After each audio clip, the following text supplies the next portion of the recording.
Amen.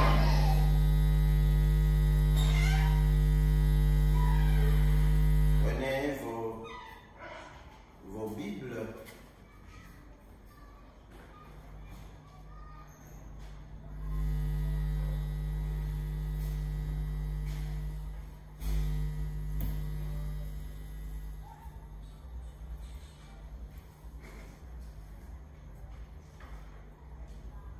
Dans le livre d'Apocalypse.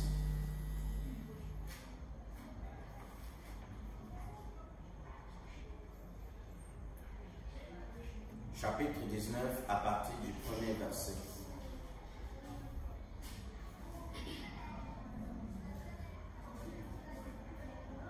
Après cela, j'entendis dans le ciel comme une voix forte d'une foule nombreuse qui disait: Alléluia, le salut, la gloire et la puissance sont à notre Dieu. Amen. Parce que ses jugements sont véritables et justes. Amen. Car il a jugé la grande prostituée qui corrompait la terre par son impudicité, et il a vengé le sang des serviteurs en le redemandant de sa main. Et il dit une seconde fois, Alléluia, et sa fumée monte au siècle des siècles. Et les 24 vieillards et les 4 êtres vivants se prosternèrent et adorèrent Dieu, assis sur le trône en disant Amen, Alléluia. Et une voix sortie du trône disait, Louez notre Dieu, vous tous, ses serviteurs, qui le craignait petit et grand. Amen. Et j'entendis comme une voix d'une foule nombreuse, comme un bruit de grandes eaux, et comme un bruit de fort tonnerre, disant Alléluia, car le Seigneur, notre Dieu Tout-Puissant, est entré dans son règne. Réjouissons-nous et soyons dans l'allégresse, et donnons-lui gloire, car les noces de l'agneau sont venues, et son épouse s'est préparée elle-même. Prenez dans le chapitre 21, à partir du premier verset. Puis je vis un nouveau ciel et une nouvelle terre, car le premier ciel et la première terre avaient disparu, et la mer n'était plus. Et je vis descendre du ciel d'auprès de Dieu la ville sainte, la nouvelle Jérusalem, préparée comme une épouse qui s'est parée pour son époux. Et j'entendis du trône une forte voix qui disait, Voici le tabernacle de Dieu avec les hommes. Il habitera avec eux et ils seront son peuple, et Dieu lui-même sera avec eux. Il essuiera toute larme de leurs yeux, et la mort ne sera plus. Il n'y aura plus ni deuil, ni cri, ni douleur, car les premières choses ont disparu. Et celui qui était assis sur le trône dit, Voici, je fais toutes choses nouvelles. Et il dit, écris, car ces paroles sont certaines et véritables. Dieu Tout-Puissant, te remercions infiniment de ce que toi, l'agneau, tu as remporté la grande victoire. Victoire que l'humanité tout entière attendait. Victoire que les apôtres avaient reçu les attentes de la résurrection à la Pentecôte. Et victoire que tu as accomplie dans sa totalité, dans la plénitude de la rédemption en ces derniers jours. Et nous sommes cette partie du peuple Seigneur qui compose la dernière armée ou les ouvriers de la 11e heure, heure à laquelle le soleil s'est préparé pour se coucher complètement. L'heure où, Seigneur, il ne fera nuit ni jour. Mais il est dit par le prophète qu'au temps du soir, la lumière apparaîtra. Descend et balise le sentier. Tapis sur le fondement, que toi-même tu marches dessus, et que tu te reposes sur le trône de notre cœur, à partir duquel tu diras, voici, je fais toutes choses nouvelles. Écarte l'homme du chemin et parle à la sémence et extirpe-la de toute amertume, de toute obscurité, afin que nous retrouvions cette lumière, cette grande lumière qui est apparue à l'aube de la création. Ce que nous n'avions pas pu exprimer, donne à chacun selon le bon plaisir de ta volonté, car c'est dans le puissant nom de notre Seigneur et Sauveur, Jésus-Christ, le roi des rois, nous te l'avons prié ainsi. Amen. Pouvez-vous vous asseoir? Que le Seigneur vous bénisse richement. Amen. Très, très heureux de me retrouver parmi vous dans le but de partager le pain quotidien. L'interprète n'est pas là, il est ennuyé.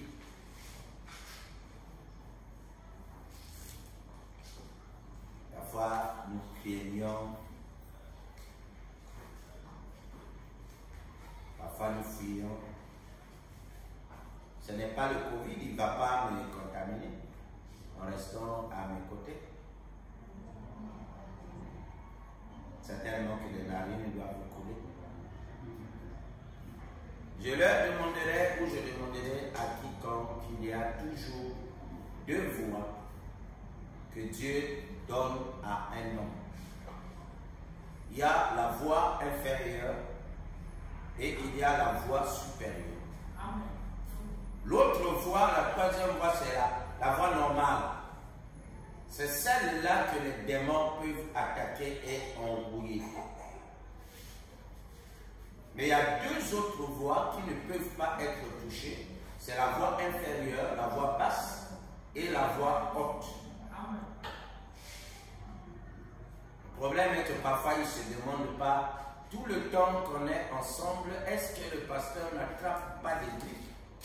Fabana, dans son jour, lui disait que j'étais en train de combattre constamment avec le diable au sujet de la grippe. Il me la donne et je la lui remets, il me la donne et je la lui remets jusqu'à ce que j'arrive ici du haut de cette chair.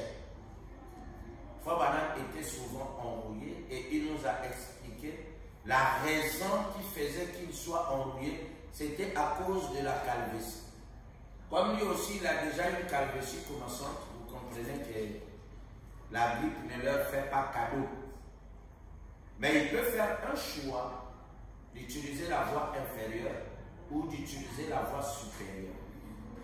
Ça, c'est un choix. Là, l'ennemi ne peut pas. Soit tu descends plus bas, tu t'humilies. Lui, il passe plus haut, il ne peut pas descendre dans les profondeurs. Soit tu montes plus haut, il ne peut pas te surmonter, ce n'est pas possible. Ce qu'il peut toucher, c'est la voie normale. Comme tu es un homme normal, la maladie peut te frapper, mais il ne peut pas arrêter le mouvement de l'esprit ni la loi de la vie. J'ai regardé sur le net, avant que le vieux, l'ancien, ne puisse traverser le rideau du temps. Il est resté malade, hospitalisé, il est sorti, opéré, il est revenu à la maison. Il prêchait plus, ça faisait du temps. Mais avant sa traversée, un dimanche ou un jour, il est venu du haut de la chair, les diacres tous étaient surpris. Et il a prêché un puissant sermon. Où il disait, peu importe ce que le diable peut faire dans votre vie.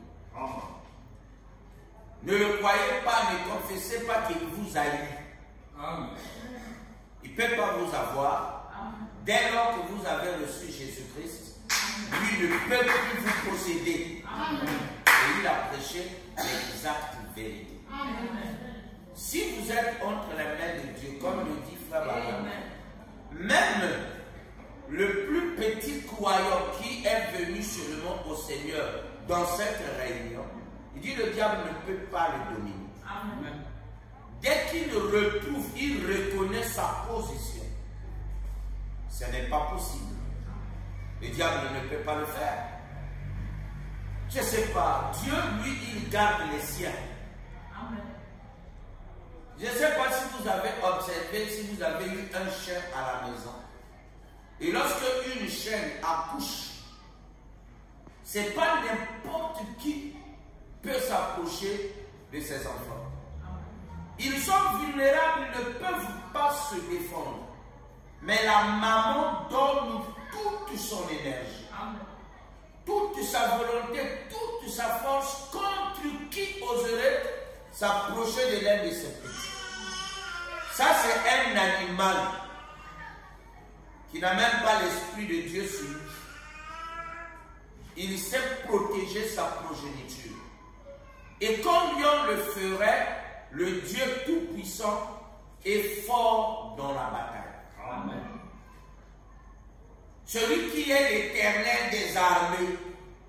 Donc depuis la nuit des temps, il est toujours dans les combats. Amen. Et il remporte toujours la victoire. Amen. Il n'a jamais perdu un combat. Et c'est lui qui est notre protecteur. Et toi, tu te vois, tu es petit et tu crains même le diable. Il y a quelque chose qui ne va pas, c'est l'amnésie. C'est que tu n'as pas confiance en ton protecteur. Amen. Tu n'as pas confiance en celui qui s'est porté garant de ta sécurité. Aujourd'hui, un gars d'esclaves, un gars, je ne sais où, de protège, il niche, je ne sais pas de quelle société, peuvent faillir dans leur sécurité. Mais s'il y a une chose que Dieu ne peut pas faire, c'est faillir. Amen. Quand il se porte garant pour vous sécuriser, il vous sécurisera. De sorte que rien ne pourra vous arriver sans que lui n'en donne la permission. C'est pourquoi il est dit, rien ne peut arriver sur la terre sans que l'Éternel en soit le cœur. C'est-à-dire, il permet, comme il a permis à Satan, de pouvoir toucher la maison de Job, de pouvoir briser tout ce qu'il avait bâti, le bétail, tous les travaux. Le diable a touché. Mais l'Éternel lui aura donné l'interdiction. Il dit touche à tout, mais ne touche pas à sa vie. Amen. La vie de Job était entre les mains de l'Éternel.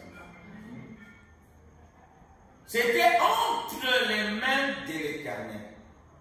C'était hier que j'étais en train de causer avec un frère.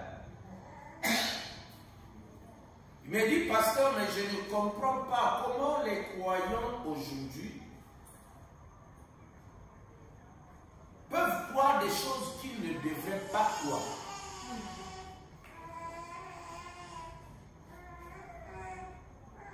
Il dit, quel genre de choses? Il dit, un frère m'a dit qu'on lui a jeté une bâche. J'ai dit, c'est pas possible. Amen. Un frère, on lui a jeté une bâche. J'ai dit, non. Ce n'est pas possible. Si faible que peut être la personne, ce démon-là ne peut pas le frapper. Parce que c'est un sort que quelqu'un prend. Ça se vend là au marché. Enfin, le titre. Tu achètes et tu vas jeter le sort. Sur un fils de Dieu, ça ne peut pas arriver. Sur une fille de Dieu, ça ne peut pas arriver. Tu peux peut-être être frappé par une certaine maladie. Mais pas ça là, pour que quelqu'un aille se glorifier. Et les gens diront, où est son Dieu? Ce n'est pas possible. Je me souviens un jour, aujourd'hui, ça fait déjà 19 ans ou 21 ans.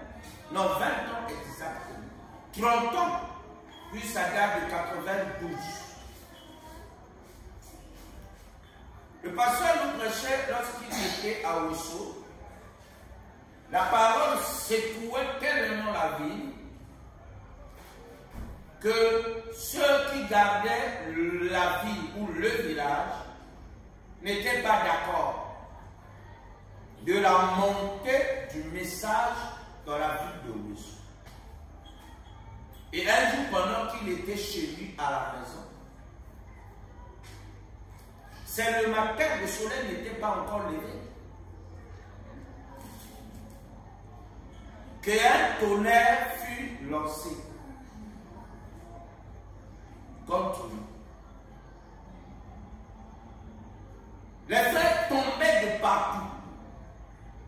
Quand il est sorti, il a vu une lumière rouge tournoyait devant la porte à 3 mètres de là où il était. Il a regardé. Les autres se disaient que c'était la gloire de Dieu. Mais il a regardé, il a dit, Dieu ne fait pas des choses de cette façon. Il a pris l'autorité, il a dit, arrière-toi de moi, Satan, et repars de là où tu viens. On a entendu seulement de l'autre côté un grand tonnerre tombé. Et ceux qui étaient eux-mêmes les commanditaires, ils passaient. Il était un jeune homme de 21 ans, 22 ans. Amen. Il a refusé de s'incliner devant ça. Si Dieu se révèle à toi, Dieu a ses attributs. Il ne viendra pas accomplir une histoire comme cela. Ce serait comme le diable qui te dit, prosterne-toi et adore-moi, je suis ton Seigneur. Il ne fera pas ça.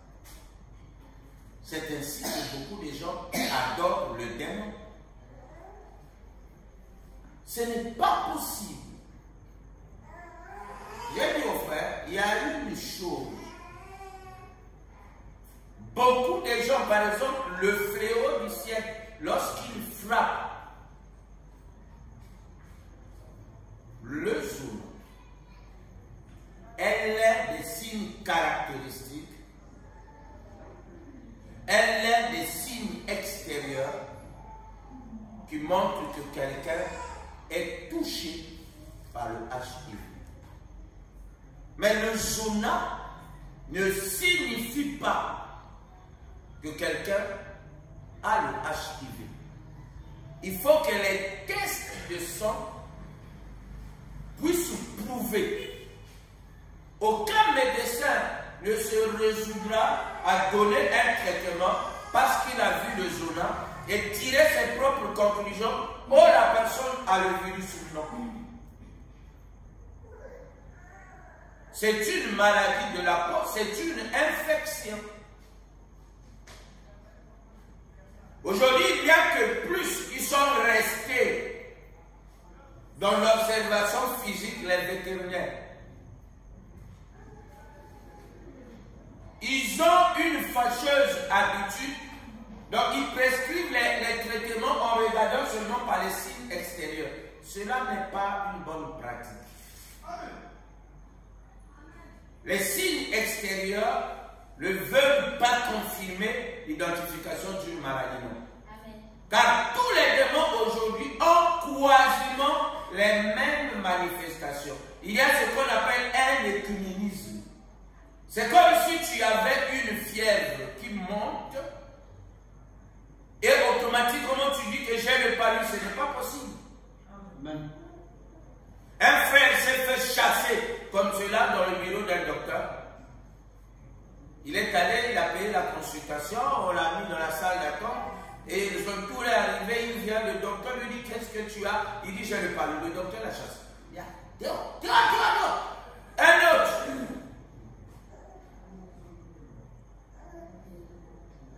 Et il a attendu jusqu'à la fin. La secrétaire l'a encore renvoyé. Le docteur lui demande qu'est-ce que tu as le palu? Regarde, monsieur. C'est la secrétaire qui est venue intervenir. Non, mais je dis vraiment, docteur, voilà, il dit, mais il a déjà posé le diagnostic. Il connaît le traitement du palu, il n'a qu'à aller se faire traiter.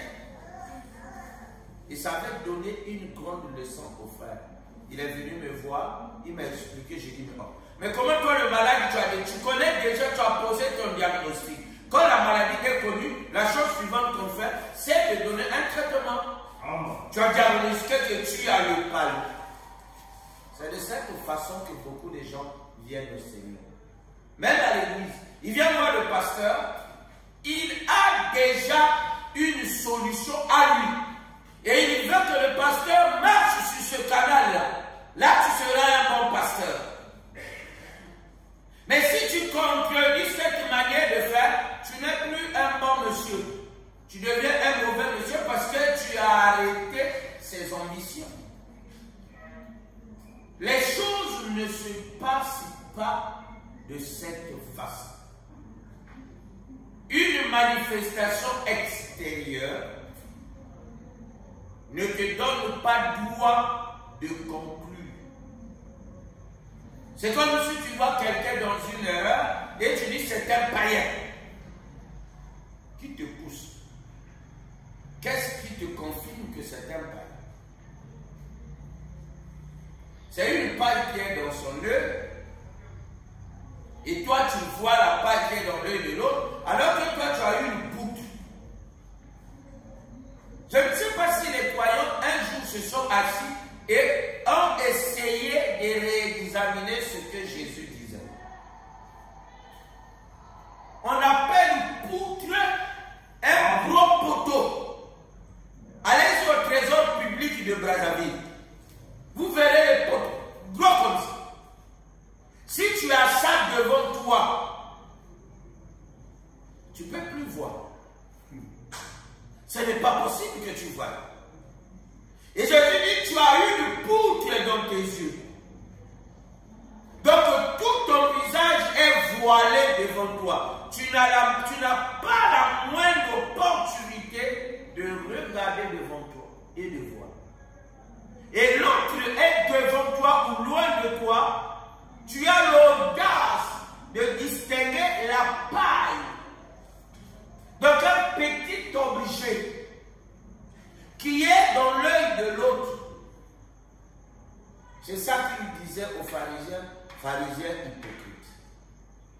Au lieu de voir d'abord la paille qui est dans l'œil d'autrui, débarrasse-toi d'abord de la poutre. Un gros objet. Donc tu n'auras même pas la force de t'en débarrasser, de le soulever s'il est sur toi. Mais tu prétends quand même voir. Cela devrait être un très grand enseignement. Fabalam dit un rétrograde n'est pas un perdu. Judas avait rétrogradé. Mais cela ne faisait pas de lui moins qu'un fils d'Israël. Il était celui qui avait été choisi comme portant l'étendard de la royauté dans le groupe des enfants d'Israël. Un jour, il s'est éloigné de l'église. Lui, Judas, allez-y lire dans la Bible. Il est sorti de la congrégation, il est allé de l'autre côté. Il a trouvé un païen, il est allé résider dans la concession d'un païen. Et il s'est tapé le luxe de demeurer là-bas. Vous savez ce qui est arrivé? Loin de la maison de son père, loin de ses bien-aimés, loin du peuple élu, il est allé prendre une femme. Alors que Moïse avait dit, sous l'inspiration de l'Éternel, qu'un Israélite ne devait pas faire cela. Vous ne prendrez des femmes qu'au milieu des enfants d'Israël. Au milieu de ceux qui ont entendu la voix de Dieu. Au milieu du peuple que Dieu a choisi. Au milieu de ceux que Dieu a appelés. Au milieu de ceux que Dieu a justifiés. Au milieu de ceux qu'il a sanctifiés. Au milieu de ceux qu'il a glorifiés. Mais Judas est allé là-bas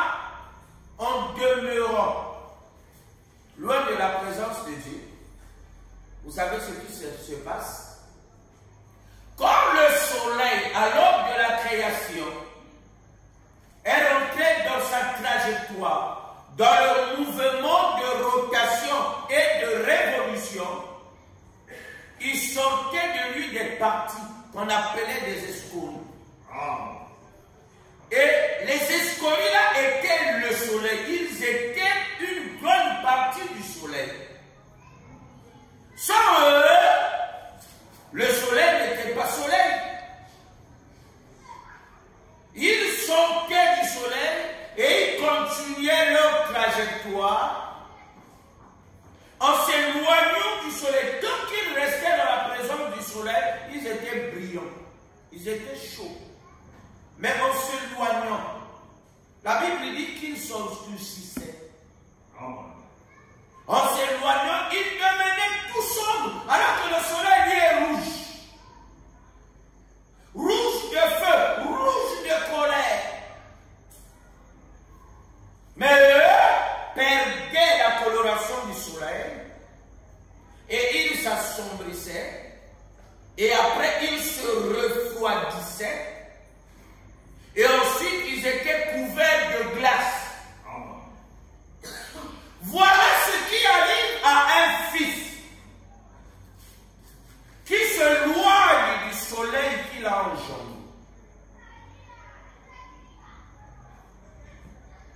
C'est la raison pour laquelle Jésus, bien qu'étant loin de la maison du Père, il a quitté son trône de gloire, il a quitté sa principauté et il est descendu. Il est venu chez les siens, mais les siens ne l'ont pas reçu. Jésus ne faisait rien sans avoir regardé le Père. Il accomplissait sur la terre que ce qu'il avait vu être accompli auprès du Père. Et il était toujours agréable au Père. La seule fois que lui il a voulu désobéir, c'est lorsqu'il a demandé au Père d'éloigner cette coupe loin de lui. Alors que dans le ciel, l'agneau de Dieu avait été immolé avant la fondation du monde. Amen. C'est ça que le livre de vie de l'agneau disait. Yes, tu es agneau, tu seras immolé. C'est ça ton destin. Dans le fleuve appelé le temps, tu es un sacrifice pour ceux qui sont sur la terre, pour ceux qui y sont passés avant, en ton jour et après toi. Tu payes le prix. Tu es l'unique sacrifice, le véritable, le seul, le parfait. Alors tu verseras ton sang. Seul le prix de ton sang sera agréé pour régler le problème du péché. Mais lui, voyant le problème, le châtiment était grand. Il s'est tourné, il dit, Père, s'il te plaît, écoutez, loin la coupe de moi.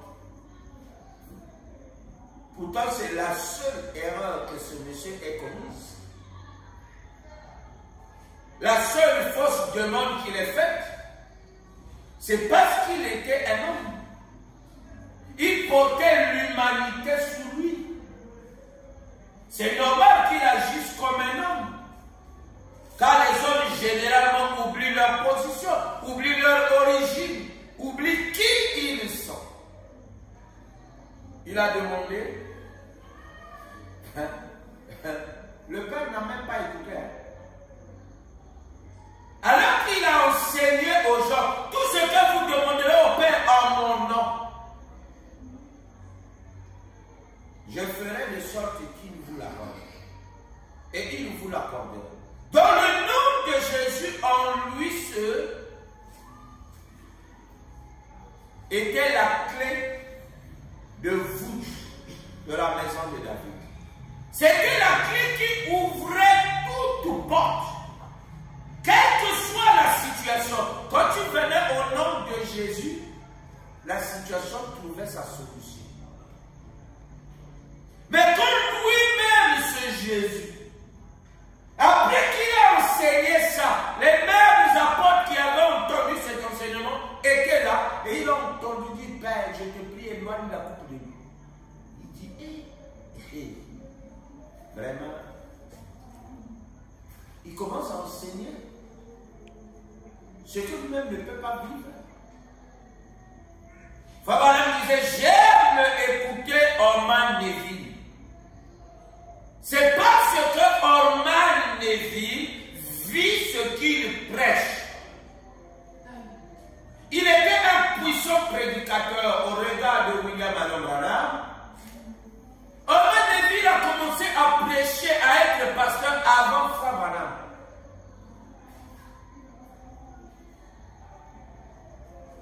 Mais quand il a entendu Frère Branham, c'était autre chose. Il est venu s'asseoir. Il a écouté les enseignements. Il a demandé de se faire baptiser au nom de Jésus-Christ.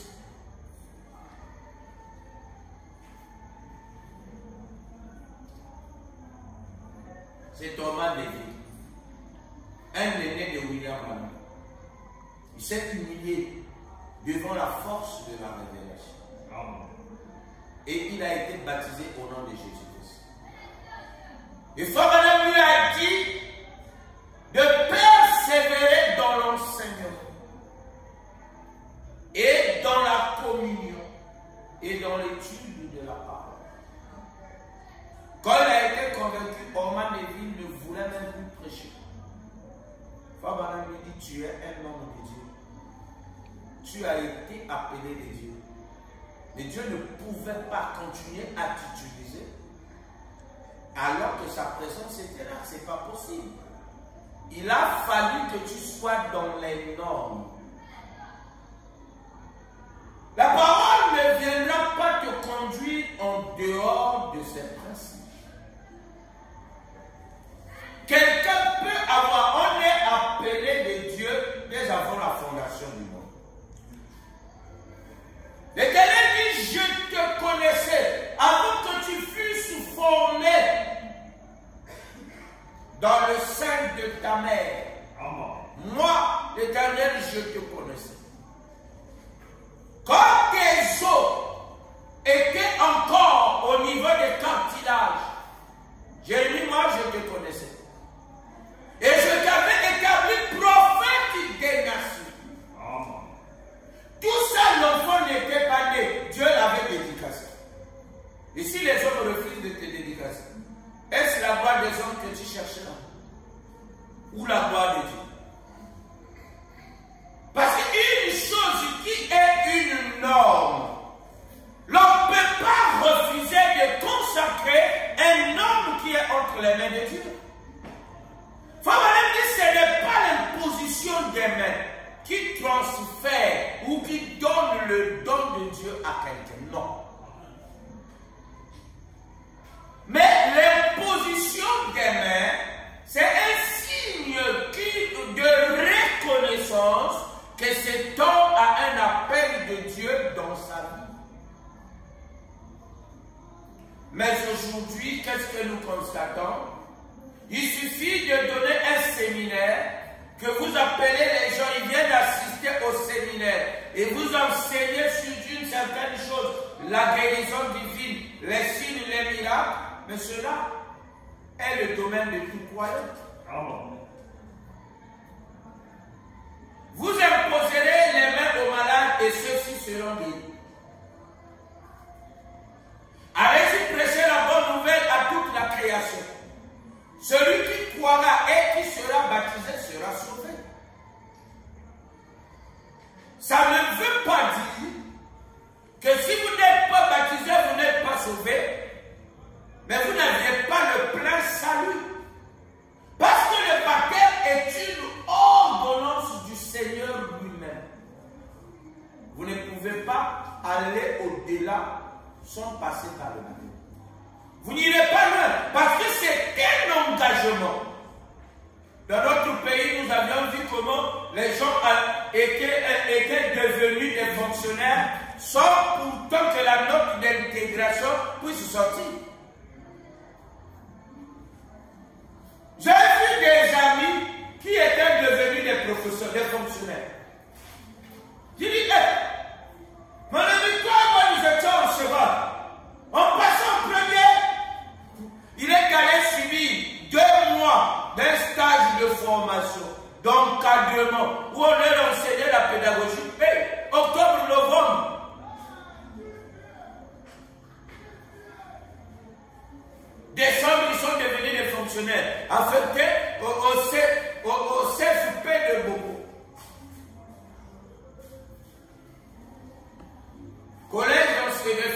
d'enseignement et de formation professionnelle. Et il a commencé à enseigner. Je lui dis, hey, mon ami, hier j'étais en train de t'enseigner, et aujourd'hui tu enseignes les élèves dans une école professionnelle. Et je dis, waouh, mais c'est merveilleux. Nous sommes en 86. 5 ans plus tard, les choses ont changé.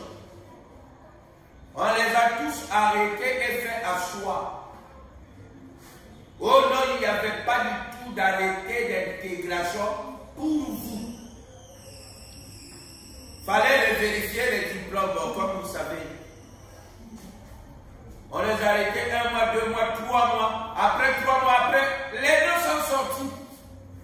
Ceux qui avaient les reins solides, ceux qui avaient des soutiens, ont réintégré la fonction publique. Mais ceux qui n'avaient pas de soutien se sont vus être remplacés par certains noms.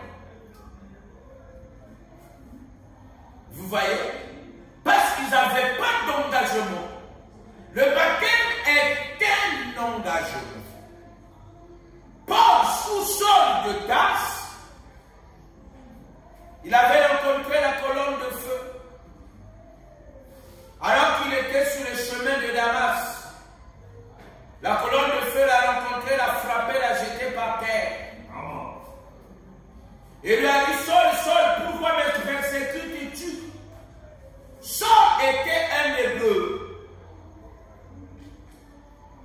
pharisien de religion. Il connaissait ce que c'était la colonne de feu. Et il l'appela Seigneur.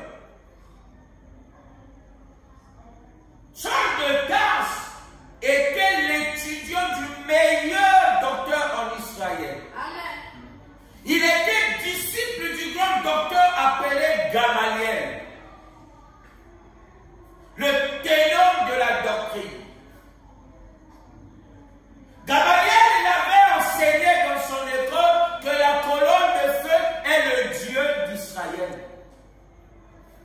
C'est lui le grand terme Jéhovah, car Jéhovah signifie Dieu avec sa famille. Amen. Donc Dieu avec son épouse et ses enfants. C'est ça qu'on appelle Jéhovah. C'est le Dieu qui est apparu à Moïse et qui lui a donné l'Ancien Testament. Et c'est ce Dieu-là qui est apparu à Saul sur le chemin de Damas. Saül était enseigné et il a dit, qui es-tu Seigneur? Car il savait qu'il était en présence du Seigneur. Le Seigneur lui a répondu, je suis Jésus que toi tu persécutes. Alors que Jésus était déjà mort, ressuscité et reparti au Père. Lui, connaissant les Écritures, c'est là qu'il a reçu la révélation de Jésus-Christ. Il avait compris que le Jéhovah de l'Ancien Testament était le Jésus dans le Nouveau. Et était Dieu, l'Esprit de Dieu dans les apôtres. Car lui n'a jamais persécuté Jésus dans son vivant. Amen. Il était qu'un gamin au jour de Jésus, il était au séminaire. Amen. Lui, les gens qu'il avait persécutés, c'était les apôtres et leurs disciples et leurs croyants. Car il est allé demander la lettre de clémence, être dans la légalité, avoir un ordre de mission qui lui permettait d'aller partout et de poursuivre les apôtres de la nuit.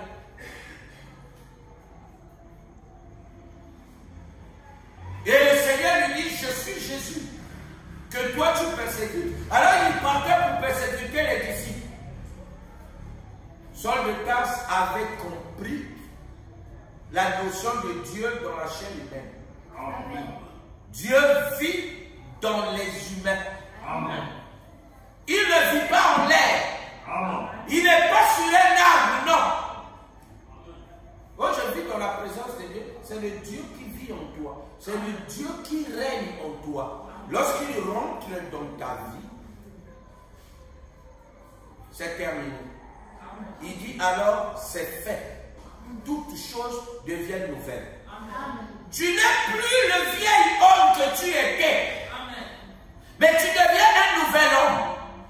Même si ton corps sonne la klaxon, il veut fumer ou il veut boire, celui qui est assis sur le trône, il dira non, ne touche pas.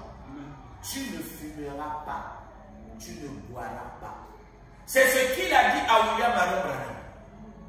Ne fume pas, ne bois pas.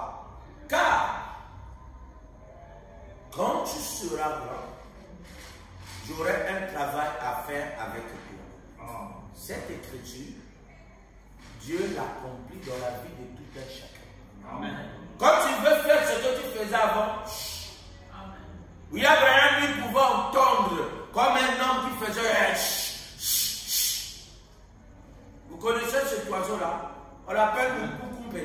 Jean-Paul, tu le connais? Il peut te faire fuir dans la bouche. Exact. Surtout quand le soir commence à arriver, il n'y a plus de gens dans les environs. Les retardataires souffrent de cet oiseau-là. Tu verras seulement, il est dans un coin, il fait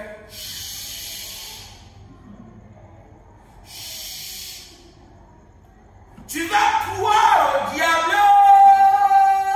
Le diable vient de bouffer quelqu'un. Oh Seigneur, au nom de Jésus. Tu es en train de crier le nom de Jésus, là, c'est pas la peur. C'est simplement la peur, c'est un oiseau.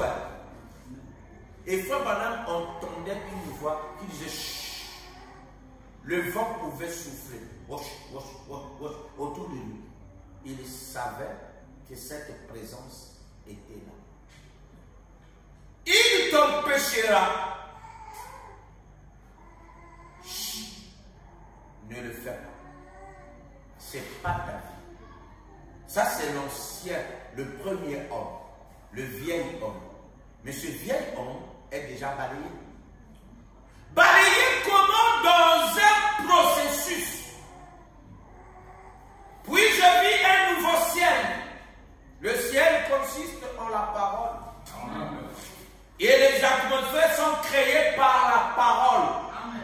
Les paroles que vous prononcez créent autour de vous une atmosphère. Exact. Si tu parles du diable et t'en fais pas, le démon viendra. Quand tu es à la maison, tu parles de quoi? Quand tu es avec les amis, tu parles de quoi? Quand tu es avec les enfants, amen. Quelles sont les paroles qui reviennent toujours dans ta confrérie? Ces paroles-là, car le ciel n'est fait que des étoiles, et les 7 étoiles que tu as vues sont 7 anges, sont 7 messagers. Ce sont les 7 esprits. Vous voyez? Ce sont des anciens qui inscrivent dans votre vie votre nom nouveau. Faites attention. Ce dont vous parlez crée une nouvelle vie. Amen. Et un nom nouveau n'est pas facile à balayer. Car un nom est une habitude. Un nom nouveau est une habitude. Nouvelle nature. Amen. Et les habitudes sont difficilement brisables. C'est ça qu'on appelle les chaînes de circonstances. Tu es tellement revenu là-dedans que ça devient, une corde peut être brisée facilement si elle est faite d'un seul fil. Mais quand c'est 2, la force double. Quand c'est 3, la force est multipliée par 3. Quand c'est 4, les marins eux-mêmes ils savent. Il y a des cordes qui sont tissées et qui tiennent les bateaux. Amen. Quand ils arrivent au quai, on doit mettre les cordes. Mais pourtant, lui, l'objet là, est fait de milliers de tonnes. Amen. Mais la corde doit supporter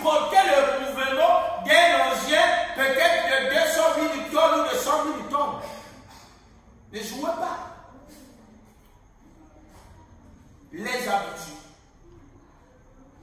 lorsqu'elles se répètent, deviennent des chaînes de circonstances.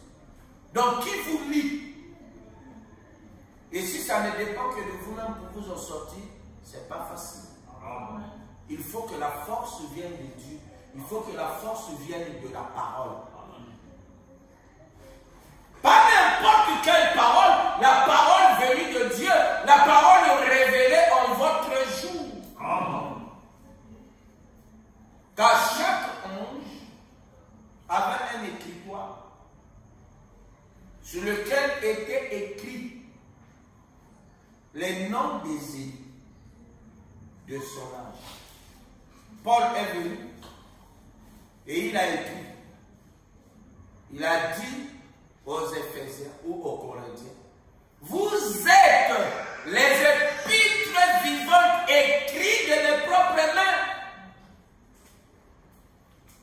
Une main représente une œuvre. Amen. L'œuvre qu'avait accomplie Paul avait placé dans le livre de vie les noms des élus. Donc votre nom est inscrit dans le livre de vie. Cela est très important, très capital. Dieu parle à Moïse et Moïse parle à Israël. Israël parle à Moïse et Moïse revient auprès de Dieu et lui présente la situation. Et nous voyons des gens qui disent, non, nous n'avons pas besoin d'intermédiaire, j'ai le téléphone de Dieu. Prostitué ou quoi? Même. Tu vas aller dans Jérémie, donc quand tu vas ouvrir la bouche, tu es en train de parler à Dieu. Mais la loi de Horeb est partie. Non. La parole t'ouvre la voie, te donne accès. Regardez un peu les documentaires ou sur les films américains des prisonniers dans les prisons de haute sécurité. Et le péché que vous entendez là est une prison de haute sécurité. Si à Guantanamo, à Alcatraz, les prisonniers se sont échappés, mais dans la prison de l'enfer, tu ne peux pas t'échapper. À moins que le patron de la prison t'ait ouvert lui-même les portes. Il faut qu'il te donne les clés, mais sinon il n'y a pas moyen d'échapper à ça. Briser la prison, tu n'en as pas la possibilité. Et tu n'en as pas la force, tu n'en as pas le pouvoir.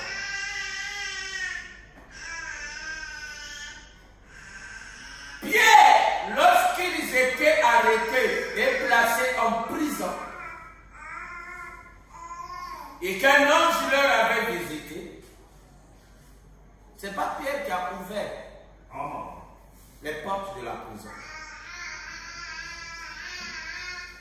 Après que l'ange ait communié avec eux,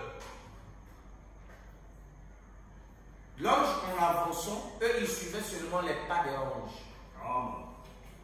Les portes s'ouvrent.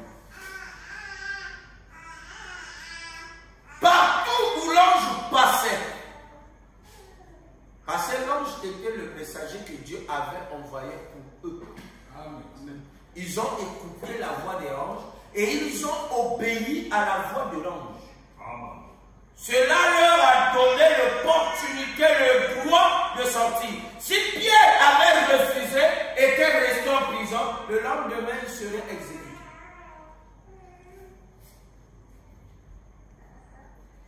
Voilà l'un des problèmes qui scandalisent l'Église. Où les gens se disent, oh, mais pourquoi pas moi, pourquoi seulement les autres? Non! La grâce est donnée à tout le monde. Amen. Mais si tu refuses la grâce comme étant une grâce pour toi, c'en est fini. Tu rejettes le jubilé. La trompette qui a sonné. Les portes de l'enfer ont été brisées.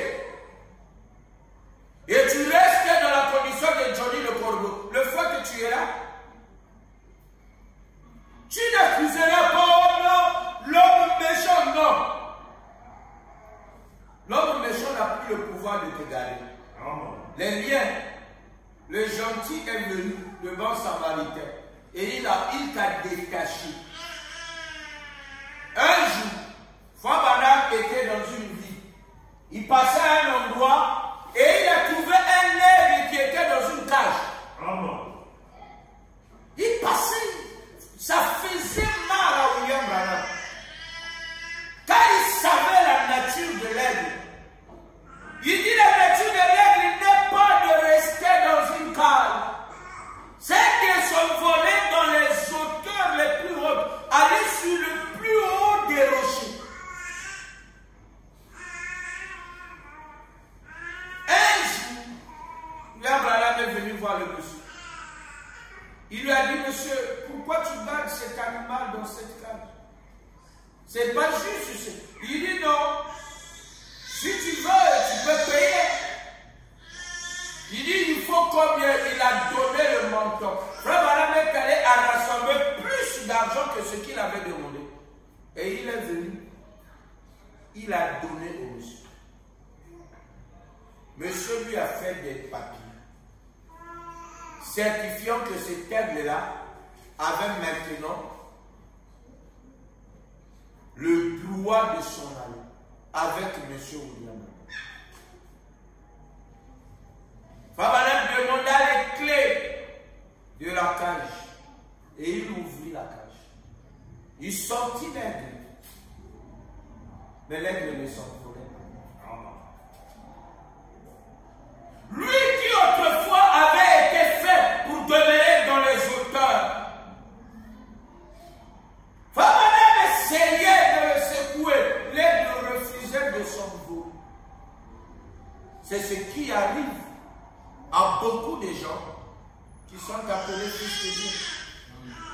Ils sont tellement assis, habitués dans la basse-cour, dans la nourriture des poulets,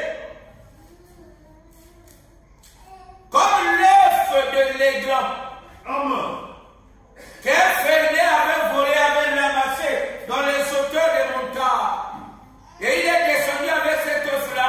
Il est venu mettre sous la couvée de la mère poule. Et quand le 21 jours fut accompli, des poussins apparus. Nous étions au début du premier âge. Comme les petits aiglons mangeaient la nourriture que la mère poule donnait, ils ne trouvaient toujours pas satisfaction. La nourriture des animaux, la nourriture du poulailler ne satisfera jamais un aigle. Amen. Car lui, il n'est pas fait pour prendre le lait. Il n'est pas fait pour manger les grains. Les débris de la nourriture contaminée, ce n'est pas ça. Une alimentation saine pour un aigle. Les jours passaient, le petit aiglon se développait. Quelques jours ont suffi que l'aiglon dépassait maintenant la mère poule. La mère poule pouvait cacher sous ses ailes les autres poussins, mais le petit aiglon ne suffisait pas. Même à lui seul, la mère poule ne pouvait pas le couvrir. La mère poule s'est rendue compte que ça là, c'est un monstre. Ça là, non, oh, Elima.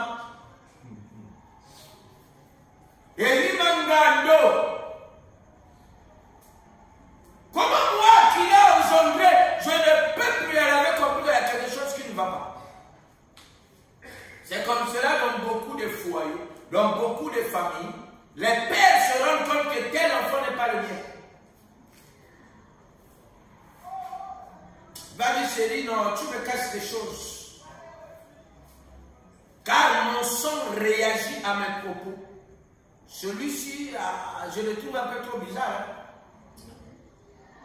Il n'est pas mon fils. Il n'est pas à moi. Oh, mais aussi, tout ça là, ça n'est que quelqu'un va dire, toi, maman, tu connais qui est le père de cet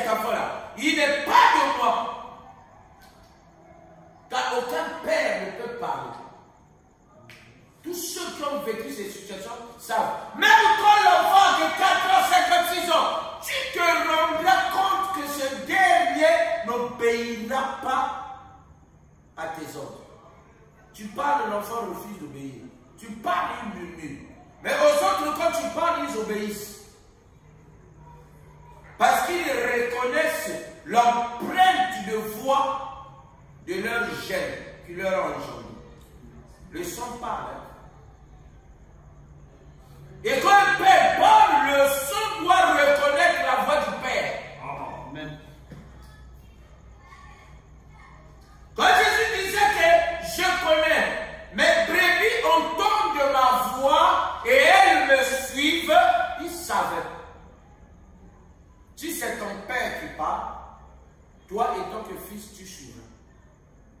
Mais si tu ne suis pas, cet enfant-là est bizarre. C'est pas mon germe de vie qui se développe là. Faites attention. Les paroles sont des semences. Quel genre de semences a été déposé dans ton cœur?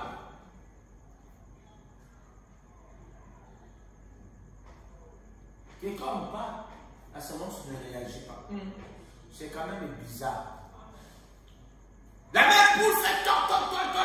Les glands ne pouvaient pas satisfaction. Ils ne pouvaient pas être hypocrites. Le jour que les glands avaient une ombre placée devant lui, il a levé les regards vers le haut.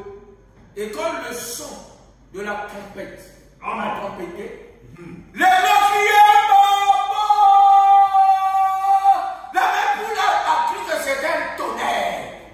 Tous les poussés dans les poulaillers. Toutes les belles poules dans les poulaillers. C'était une lutte de bandade.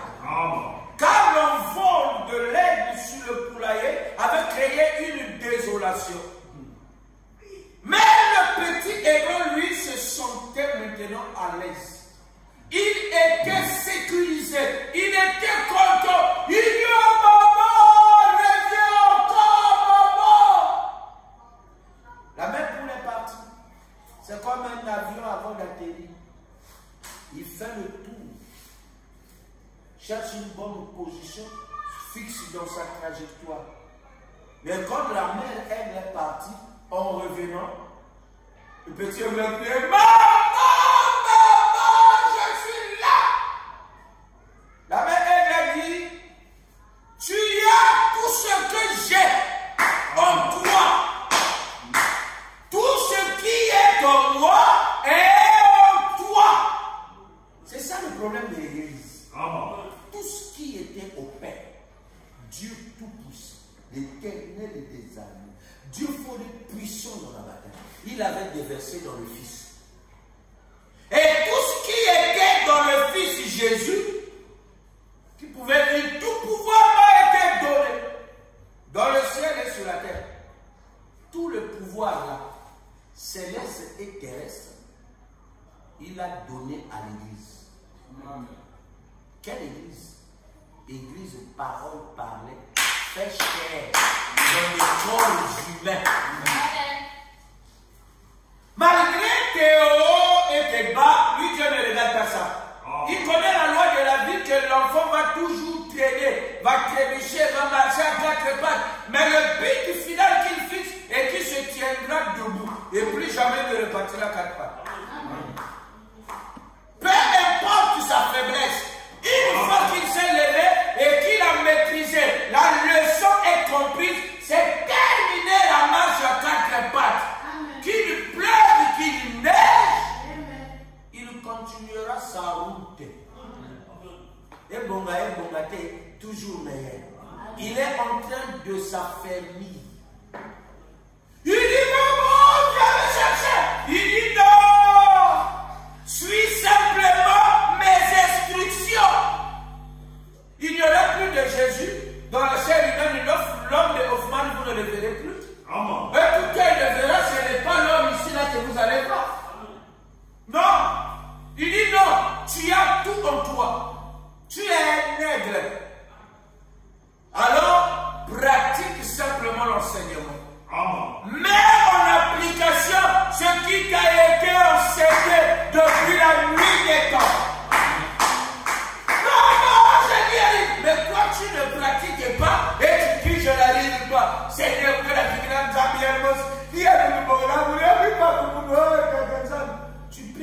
Dieu de quoi? Un Dieu vivant ou un Dieu des ancêtres que toi tu es en train de prier? Frère Branham dit, Jésus-Christ ne mettra plus jamais les pieds sur la terre. Amen. Non, il ne naîtra plus d'une famille, il naîtra d'une église. Il est Dieu dans les croyants. Amen. La parole va d'un aigle à un autre, d'un homme à un autre.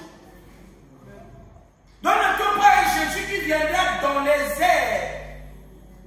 C'est moi le Seigneur Jésus-Christ qui te parle. Jean-Claude Makwabou, lève-toi et marche. Non, il ne le fera plus. Amen. Mais il te dira, mais tu as écouté Salomon, mets en application ce qui t'a été enseigné. Amen. Moi je ne toucherai plus cette terre. Une fois je l'ai fait, pas pour une seconde de fois. Le rocher ne sera pas frappé deux fois, une seule fois suffit. Une seconde fois pour mon Seigneur, jamais. Amen. Le petit lèvera du maman, il dit cours. Quand il a couru, ouvre tes ailes. Quand il a étendu, il est allé en hauteur. Et il a encore tombé. Maman dit reprends encore mon fils. Il a couru. Égale tes ailes. Il a fait ça. Il est parti.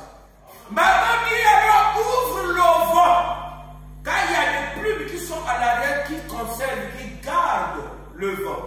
Quand il les a ouverts, l'aiglon est stationné dans les airs.